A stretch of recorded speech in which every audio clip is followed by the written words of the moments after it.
우리 이 시간 함께 귀한 말씀을 나눌 때에 고독의 영성이라는 제목으로 함께 이 말씀을 나누기 원하는데요. 이 고독이라고 하는 것이 우리의 삶에 때때로 찾아올 때가 있습니다. 여러분도 혹시 그런 순간을 경험해 보신 적이 있으신가요? 사람들과 함께 있는데도 불구하고 웃고 또 대화하고 이야기를 나누는데도 때때로 혼자 있는 것과 같은 그러한 고독을 느낄 때가 있습니다.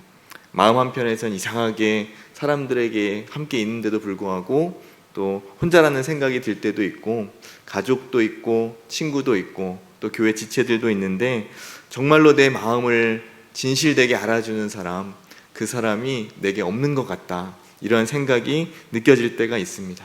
특별히 인생을 살아가면서 여러 가지 어렵고 힘든 일을 경험할 때 또 그러한 마음이 들 때가 있습니다. 평상시에는 괜찮은 줄 알았는데 뭔가 어려운 일이 생기고 나면 또 마음에 이런 공허함이 생기고 마음이 무너질 때가 우리의 삶에 때때로 찾아올 때가 있습니다. 가장 믿었던 사람이 내 마음을 잘 몰라줄 때도 있고, 이 사람은 내 마음을 알아줄 거야 라고 기대했던 사람이 오히려 가장 나를 아프게 할 때도 있습니다. 기대했던 사람이 나를 실망시킬 때도 있습니다. 누군가에게 이야기하고 싶지만 오히려 너무 가까워서 너무 나를 잘 알기 때문에 막상 얘기하려고 할 때 쉽게 그 말이 떨어지지 않을 때도 있습니다. 그럴 때 우리는 이런 질문을 스스로에게 하게 됩니다. 나는 왜 이렇게 혼자일까? 그리고 왜 아무도 내 마음을 알아주지 않을까? 하나님께서도 왜 내 기도를 들어주지 않으실까? 하나님은 지금 어디에 계실까? 어쩌면 지금 이 자리에 앉아 계신 우리 성도님들 가운데에서도 겉으로는 괜찮은 것처럼 보이지만 그 마음속에는 이런 외로움과 고독이 그 마음속 깊이 있는 분이 계실지도 모르겠습니다. 그런데 여러분, 성경을 보면 하나님께 크게 쓰임받았던 사람들 중에서 이러한 외로움의 시간, 고독의 시간을 지나지 않은 사람이 한 사람도 없습니다. 모세는 미디안 광야에 있을 때 홀로 고독의 시간을 보냈습니다. 엘리야는 갈멜산에서 놀라운 승리를 하였지만 이후에 광야에 들어가서 혼자 하나님 앞에 있었습니다. 요셉은 가족에게도 버림받고 낯선 애굽 땅에서 긴 시간을 혼자 견뎌야만 했습니다. 그러나 하나님께서는 이러한 영적인 고독의 시간을 사용하셔서 이들 모두를 위대한 하나님의 사람으로 연단시켜 주셨습니다. 모세가 광야에서 보냈던 시간은 그를 부르시는 선지자로 세워주시는 시간이 되었고, 요셉이 홀로 견뎌야 했던 시간은 그가 애굽의 총리로서 하나님의 뜻을 이루어가는 그러한 시간이 되었습니다. 엘리야가 혼자 하나님 앞에 섰을 때에 다시 하나님의 음성을 듣고 귀한 사명을 회복하는 그러한 시간이 되었습니다. 그렇다면 이 고독의 시간, 혼자 있는 시간이 그 시간 자체가 우리에게 은혜를 주는 것일까? 꼭 그렇지는 않습니다. 모든 사람에게 외로움의 시간, 고독의 시간이 찾아오지만 사람에 따라서 어떤 사람은 하나님을 찾지만 또 어떤 사람은 그냥 낙심과 원망 속에, 외로움 속에 자신을 버려두는 사람도 있습니다. 중요한 것은 외로움의 시간, 고독의 시간, 이 환경 자체가 아니라 그 자리에 있을 때, 그 시간을 지나고 있을 때 내가 누구를 바라보고 누구를 의지하느냐, 이것이 우리에게 중요한 것입니다. 사람이 보이지 않을 때 비로소 하나님을 볼 수 있습니다. 의지할 사람이 없을 때 비로소 하나님을 온전히 의지할 수 있는 줄로 믿습니다. 그래서 하나님을 찾는 사람들에게 이 고독은 하나님을 더 깊이 만나는 시간이 될 수 있습니다. 이것이 오늘 우리가 함께 나누고자 하는 고독의 영성입니다. 오늘 우리가 함께 살펴볼 다윗 역시도 이러한 고독의 시간을 지나온 사람입니다. 본문인 시편 27편을 통해서 다윗이 어떻게 영적인 고독의 시간들을 통과했는지, 그리고 그 시간이 어떻게 다윗을 세워갔는지, 그의 믿음을 더 깊고 성숙하게 만들었는지 함께 살펴보기를 원합니다. 그렇다면 이 고독은 언제 우리에게 찾아오는 것일까요? 예빛 어린이들 준비됐을까요? 네, 이 고독의 시간은 언제 찾아올까요? 네, 고난과 위기. 네. 항상 준비하고 있어야 합니다. 그래서 우리 항상 깨어 있어야 합니다. 네, 잘했어요 우리 에피더리인데. 네. 물론 스스로 우리가 조용한 시간을 선택하는 고독도 있습니다. 그러나 우리가 경험하는 대부분의 고독은 내가 원해서 찾아오는 것이 아니라 고난과 위기 가운데 이러한 고독이 우리에게 찾아옵니다. 본문 시편 27편의 배경에 대해서 학자들마다 여러 견해가 있는데, 한 가지 분명한 것은 이 시편을 기록할 때의 다윗의 상황이 굉장히 어려웠다는 사실입니다. 대적에게 둘러싸여 있었고 또 그가 생명의 위협을 받는 위기와 두려움 가운데 이 다윗이 있었다고 하는 사실입니다. 그리고 어떤 학자들은 이 시편 27편의 배경으로서 압살롬에게 다윗이 쫓길 때 이 시를 썼다고 그렇게 보고 있습니다. 그 견해를 따른다면 사무엘하 15장 6절에서는 이 압살롬이 다윗을 대적하여서 많은 사람의 마음을 훔쳤다, 그렇게 기록하고 있습니다. 그래서 이 상황 속에서 다윗은 굉장한 고독과 외로움에 있었다고 볼 수 있었겠죠. 문제는 백성들만이 아니었습니다. 다윗과 함께 전쟁터를 드나들었던, 함께 싸웠던 장수들, 그리고 함께 옆에서 충성하던 신하들, 특별히 다윗의 가장 뛰어난 모사였던 아히도벨까지도 압살롬의 편으로 다 넘어가 버렸습니다. 인간적인 눈으로 보면 다윗은 모든 것을 잃어버린 것처럼 그렇게 보였습니다. 왕이었지만 왕궁을 떠나야 했고, 아들이었지만 자신을 반역한 반역자의 손에 죽임을 당할 그러한 위기 가운데 철저하게 혼자 남겨졌습니다. 원수가 나를 공격하는 것도 힘든데 만약에 그 원수가 나와 가장 가까운 사람이었다면 그의 마음은 어떠했을까요? 가장 가까운 사람에게서 배신당하고 상처받는다고 하는 것은 훨씬 더 아픈 일인 것입니다. 다윗은 아주 큰 고난 가운데 있었습니다.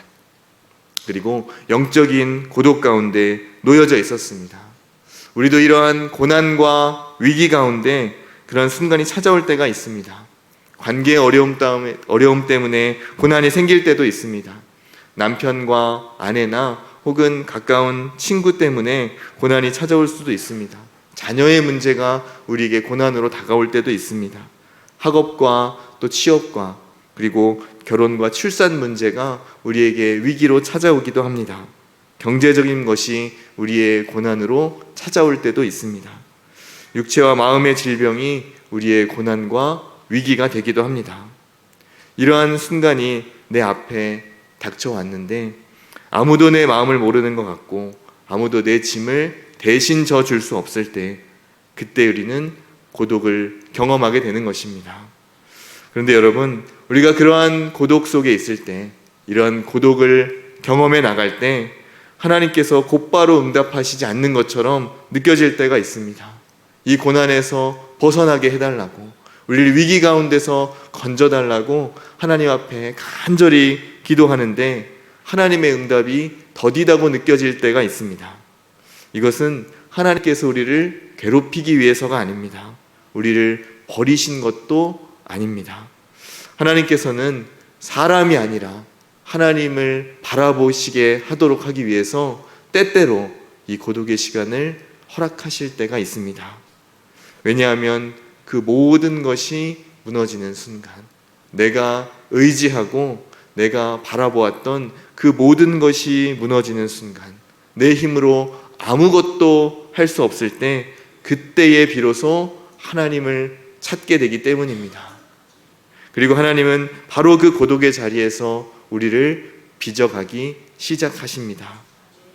질그릇과 같은 이런 연약한 인생의 그릇에 예수 그리스도라는 보배를 담아서 아름다운 주님의 그릇으로 우리 모두를 빚어 가시는 줄로 믿습니다. 그리고 두 번째로 고독이 찾아오는 순간이 있습니다. 예삐더리들 언제 찾아올까요? 네, 다시 한번 어디에 찾아올까요? 맞아요, 들판. 들판이 무슨 의미일까요? 첫 번째 고독이 고난 때문에 찾아오는 고독이라고 한다면, 두 번째인 이 들판에서의 고독은 사람에게 인정받지 못할 때, 사람 가운데에서의 외로움이 우리에게 고독으로 찾아옵니다. 사실 다윗은 아주 오래전부터 이러한 고독을 경험한 사람이었습니다. 사무엘이 그 다윗의 아버지 이새의 집에 이스라엘 왕을 세우기 위해서 기름을 붓기 위해서 찾아왔을 때에 이새는 다른 사람들을 다 초대합니다. 자신의 아들들을 다 초대하였지만 다윗만큼은 그 자리에 초대받지 못했습니다. 형들은 모두 사무엘 앞에 섰지만 다윗은 그 들판 가운데 있었습니다. 사무엘상 16장 11절에서 이새는 이렇게 이야기를 했습니다. 아직 막내가 남았는데 그는 양을 지키고 있습니다. 다윗은 가족들이 생각하기에 별로 중요한 사람이 아니었던 것입니다. 다윗은 아버지가 보기에도 형들이 보기에도 왕을 할 만한 그러한 제목으로 생각되지 않았던 것입니다. 그냥 다윗은 그저 들에서 양이나 치는 그런 목동에 불과하게 여겨졌습니다. 그렇게 다윗은 들판에서 홀로 양들을 돌보면서 지냈습니다. 그러나 사람들이 다윗을 보지 않을 때에 하나님께서는 다윗을 주목하고 계셨습니다. 사람들이 다윗을 중요한 사람으로 여기지 않을 때에 하나님은 다윗을 준비시키고 계셨습니다. 사람들이 다윗을 인정하지 않을 때 하나님께서는 그 다윗의 믿음을 준비시키고 계셨습니다. 그러므로 사람이 없는 시간이 반드시 우리에게 버려진 시간은 아닙니다. 사람이 알아주지 않는 시간이 반드시 우리에게 실패의 시간도 아닌 것입니다. 때로는 우리가 원하지 않았지만 그 고독의 시간이 하나님께서 사용하시는 시간이 될 수 있습니다. 하나님은 그 시간마저도 우리의 믿음을 빚어가시는 은혜의 자리로 사용하십니다. 다윗은 그 들판에서의 시간을 그냥 보내지 않았습니다. 그 시간에 하나님을 바라보았습니다. 사람들이 다윗을 외면했던 그 순간에 오히려 하나님을 깊이 만났습니다. 혼자였기 때문에 그는 온전히 하나님을 바라볼 수 있었습니다. 의지할 사람이 없었지만 그는 하나님을 온전히 의지할 수 있게 되었습니다. 이후에 다윗이 남겼던 많은 다윗의 시편의 고백들을 우리가 살펴보면 그가 들판에서 홀로 있던 시간이 하나님을 더 깊이 알아가는 시간이었다 하는 그러한 사실을 우리가 알 수 있습니다. 다윗은 하나님을 깊이 묵상했고 하나님께 감사했고 하나님을 찬양하였습니다. 그리고 때때로는 자신의 외로움과 아픔을 하나님 앞에 솔직하게 토로할 때도 있었습니다. 이렇게 하나님을 깊이 바라보는 시간이 바로 그 다윗에게 있었습니다. 시편 27편 10절에서 다윗은 이렇게 고백하였습니다. 내 부모는 나를 버렸으나 여호와는 나를 영접하시리이다. 부모 형제는 다윗을 알아주지 않았습니다. 그 대신에 자신을 영접하시는 그 여호와 하나님을 다윗은 깊이 만나게 되었습니다. 어둠의 시간이, 가장 외로움의 순간이 바로 가장 그에게 빛나는 시간이 되었던 것입니다. 그리고 바로 그 시간이 다윗의 영성을 깊이 되도록 하나님께서 그 시간들을 사용하셨습니다. 다윗은 외로움에 머물지 않고 그 외로움의 자리에서 하나님을 만나는 고독의 영성을 배우게 되었습니다. 그래서 다윗은 시편 23편 1절에서 이렇게 고백합니다. 우리 잘 아시죠? 함께 읽어보도록 하겠습니다. 시작. 여호와는 나의 목자이시니 내게 부족함이 없으리로다. 아멘. 그 들판에 목동으로 있을 때 다윗은 목자 되시는 하나님을 만났습니다. 다윗 자신이 목자였을 때 어떻게 했을까요? 양들을 푸른 풀밭으로 인도하고 또 쉴만한 물가로 인도해 주었습니다.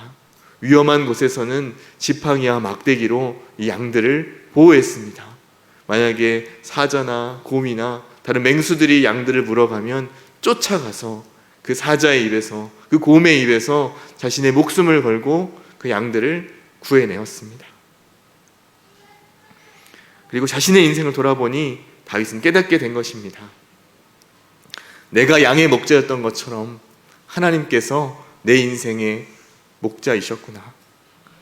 내가 혼자라고 생각했던 그 시간에도 목자 되신 하나님께서 나와 함께 계셔 주셨구나.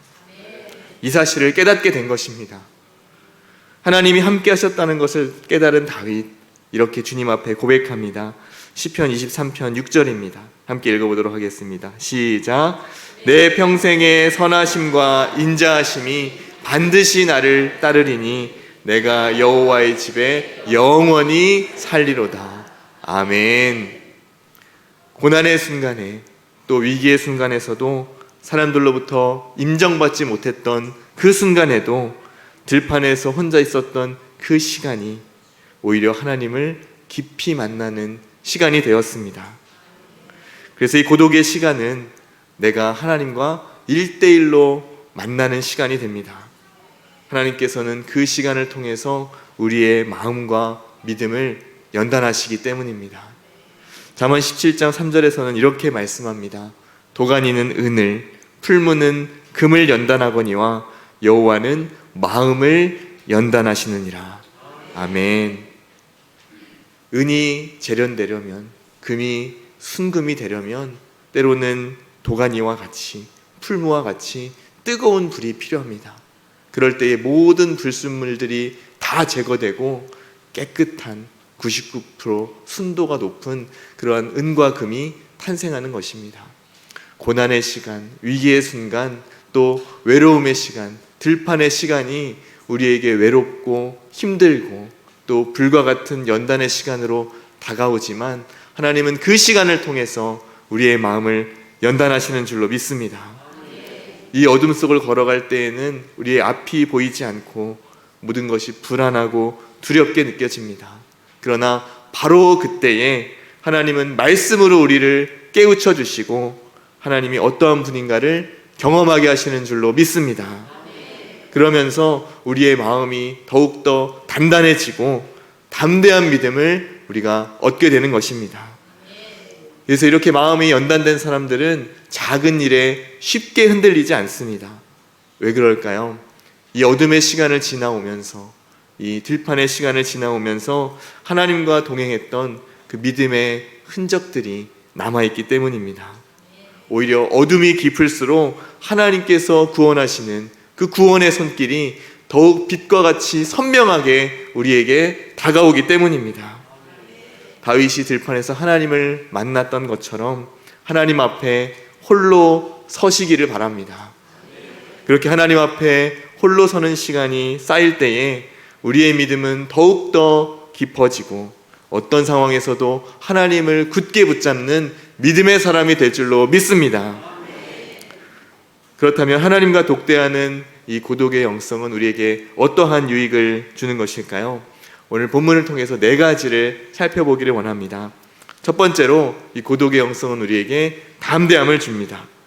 시편 27편 1절입니다. 우리 예비 어린이들 준비해 주시고, 여호와는 나의 빛이요 나의 구원이시고 내가 누구를 두려워하리요. 여호와는 내 생명의 능력이 되십니다. 내가 누구를 무서워하리요. 여호와가 나의 빛이고 나의 구원이시고 나의 생명의 능력이 되십니다. 본문 안에서 다윗의 상황은 아주 절망적입니다. 대적들이 있고 군대가 자신을 치려고 다가오고 있습니다. 목숨이 위태로운 상황입니다. 그런데 다윗은 내가 누구를 두려워하리요, 내가 누구를 무서워하리요, 이렇게 담대히 고백합니다. 다윗의 상황이 달라져서 담대한 것이 아닙니다. 하나님이 바라보았기 때문에 그가 담대해질 수 있었던 것입니다. 가장 절망적이고 어두웠던 그 순간, 다윗은 그 깊은 고독 속에서 하나님을 바라보았습니다. 그리고 고백합니다. 여호와가 나의 빛이고 여호와가 나의 구원이시며 여호와가 나의 생명의 능력이십니다. 담대함은 두려운 일이 하나도 없는 그러한 상태가 아닙니다. 두려움 가운데서도, 어려운 상황 속에서도 나와 함께 하시는 하나님을 더 크게 바라보는 것입니다. 어둠 속에 있는 순간에도 하나님은 우리와 함께 하십니다. 눈앞의 고난이 아닌 나 그 너머에 계신 하나님을 바라보게 하시기 때문입니다. 그 하나님께서 날마다 우리에게 담대함을 주실 줄로 믿습니다. 두 번째로 고독의 영성은 하나님을 사모하게 합니다.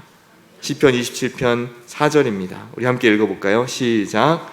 내가 여호와께 바라는 한 가지 일, 그것을 구하리니 곧 내가 내 평생에 여호와의 집에 살면서 여호와의 아름다움을 바라보며 그의 성전에서 사모하는 그것이라. 아멘. 다윗이 하나님을 사모했던 이 순간이 언제였던가를 한번 생각해 보시기 바랍니다. 목숨이 오가는 위험한 상황입니다. 전쟁터의 한복판입니다. 인간적으로 생각한다면 지금 다윗은 무엇을 고민하고 생각해야 될까요? 어떻게 하면 대적을 물리칠 수 있을까? 어떻게 하면 이 어려움을 해결할 수 있을까? 이 전쟁을 승리할 수 있을까? 그것을 고민하고 생각했어야 할 것입니다. 그런데 다윗이 가장 간절하게 원했던 것, 그것은 무엇이었을까요?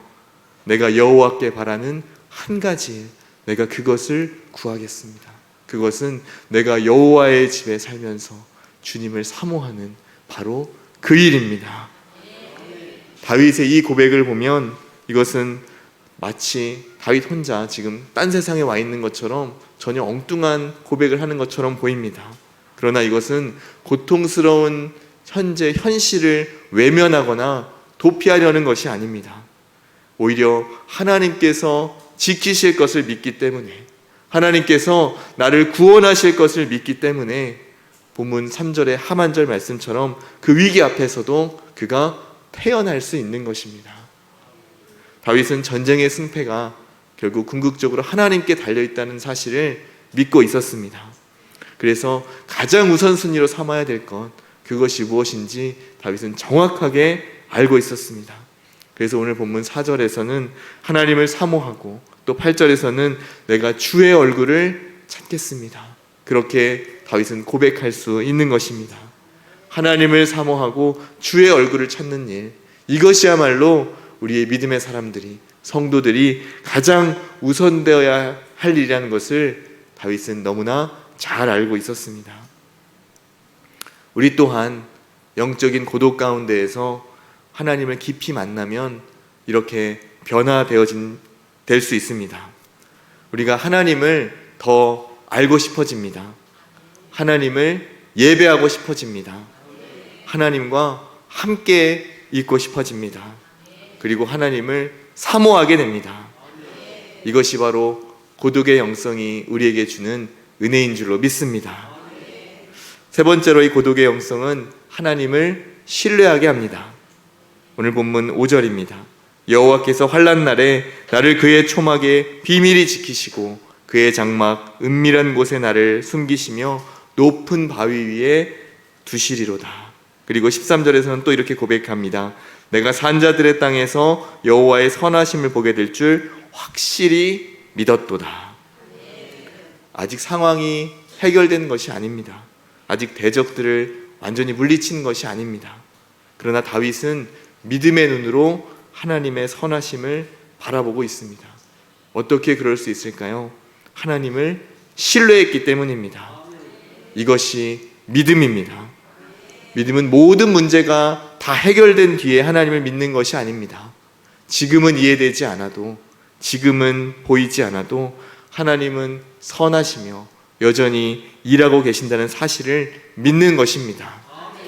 우리는 종종 하나님을 신뢰한다고 말하면서도 사실은 결과를 기다릴 때가 많습니다. 일이 잘 되면 감사하고 또 뜻대로 되지 않으면 낙심합니다. 그러나 성숙한 믿음은 그 결과보다 하나님을 신뢰하는 것입니다. 하나님은 언제나 우리와 함께 하시고 결코 실수하지 않는다는 사실을 믿으시기 바랍니다. 이것이 고독의 영성이 우리에게 주는 성숙한 믿음입니다. 네 번째로 고독의 영성은 우리에게 무엇을 줄까요? 인내함을 우리에게 줍니다. 마지막으로 시편 27편 14절입니다. 너는 여호와를 기다릴지어다. 강하고 담대하며 여호와를 기다릴지어다. 다윗은 하나님께서 일하실 때까지 기다립니다. 우리가 가장 어려워하는 것 중에 하나가 바로 기다리는 것입니다. 우리는 빨리 해결되기를 원합니다. 빨리 응답받기를 원합니다. 빨리 상황이 바뀌기를 원합니다. 특별히 한국 사람이라서 더 그런 것 같아요. 우리는 인내하는 것이 참 어렵지만, 그러나 하나님께서는 때때로 이런 영적인 고독의 시간을 우리에게 허락해 주셔서 우리에게 인내를 가르쳐 주십니다.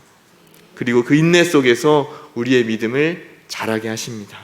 우리의 마음을 단련하시고 다듬으시고 마침내 하나님께서 일하시는 것을 우리에게 보게 하시는 것입니다. 그러나 기다림은 아무것도 하지 않고 그냥 시간만 보내는 것이 아닙니다. 기다린다고 하는 것은 하나님께서 하실 것을, 하나님께서 일하실 것을 믿는 것입니다. 그리고 하나님을 신뢰하며 순종을 훈련하는 것이 바로 성경의 인내입니다. 기다림은 하나님을 신뢰하는 시간입니다. 기도하면서 기다리고, 말씀을 붙들면서 기다리고, 이 말씀에 순종하면서 기다리는 것입니다. 하나님께서 일하실 것을 바라보면서 하나님의 때를 기다리는 것이 바로 인내입니다. 조급하게 내 방법으로 해결하려고 하지 않고 하나님을 기다릴 때에 하나님께서 놀랍도록 역사하시는 것을 우리는 보게 될 것입니다. 사랑하는 여러분, 다윗은 두려움이 없는 사람이 아니었습니다. 그저 강하고 담대함만 있던 그러한 사람이 아니었습니다. 그는 두려워할 만한 상황 가운데 있었습니다. 충분히 위기였고 어려움의 순간 속에 있었습니다. 그러나 그는 그 두려움보다 하나님을 크게 바라보았습니다. 그는 고독 속에서 하나님을 사모하고 하나님의 얼굴을 찾았고 하나님을 기다렸습니다. 이것이 바로 고독의 영성입니다. 우리에게 찾아오는 고독을 애써 피할 필요는 없습니다. 그렇다고 내가 고독 찾아서 고독 자체에 머물 필요도 없습니다.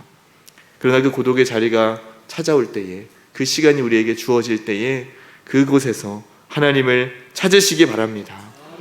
사람의 위로를 찾기 전에 먼저 하나님을 찾으시기 바랍니다. 사람을 의지하기 전에 먼저 하나님을 의지하시기 바랍니다. 그리고 철저하게 하나님 앞에 1대1로 서시기 바랍니다.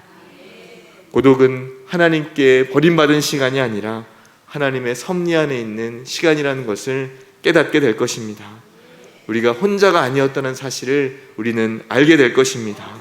처음부터 하나님께서 나와 함께 하셨구나 하는 그 사실을 알게 될 것입니다.